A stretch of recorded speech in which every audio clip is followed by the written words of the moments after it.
cars. There's not a single person out there that'll turn down a Mercedes-Benz. Mr. Hearn, I believe you drive a Mercedes. Is that not correct? Mr. Hearn.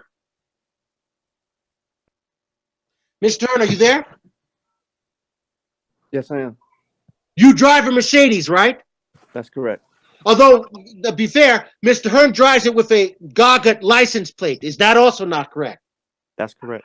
But the reason why you were prompted to buy that car was because of the image of the German people. Is that not correct? That's correct, yeah.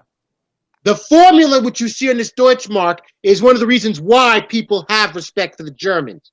So you have to understand, when Göttingen has now taken that same discovery of Gauss's, which is the Gaussian bell curve, to analyze the ranking of the list of celebrating of Gauss, and they took and recognized Gagut to be the peak or the highest point in that curve, you now have to understand now the newfound respect we should have for ourselves as black people when the Germans have recognized that same blessing from our people. Well, let's explain why Gagut was listed as the #1 work.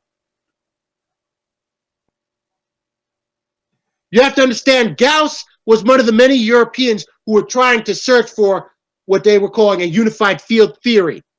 That was a problem in itself because they were looking for a theory. They didn't think they could ever find a theorem. God bless Professor Oyibo with the theorem, God Almighty's Grand Unified Theorem. So let's now explain to you, explain to the audience and everyone listening, why Gagut was selected over the other works to honor Professor Carl Friedrich Gauss. So what's important to understand about this is Gagut's placing, which I've just gone over, but then why was Gagut placed as the #1 work to honor Professor Carl Friedrich Gauss? The reason why that work was selected to honor Professor Carl Friedrich Gauss is due to the following. Gagut decoded, in reality, despite all the fears and challenges most people have in the subject of mathematics, mathematics in its reality is defined as the study of theorems, or reality, or anything that exists. Can everyone see that? Can everyone understand that point, that mathematics is the study of theorems? Yes.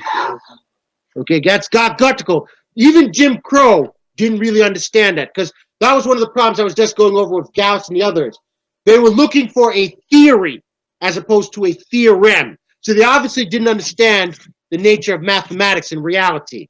Mathematics is supposed to deal with theorems, something you can prove to be true. Theory, you may not be able to prove it's being true. It's a guesswork. Theorem is something you can prove to be true, and once it's been proven, it has to be accepted. It cannot be challenged, ever. So then you also have to understand Gagut from its definition, the acronym. God, Almighty's, Grand, Unified, and Theorem.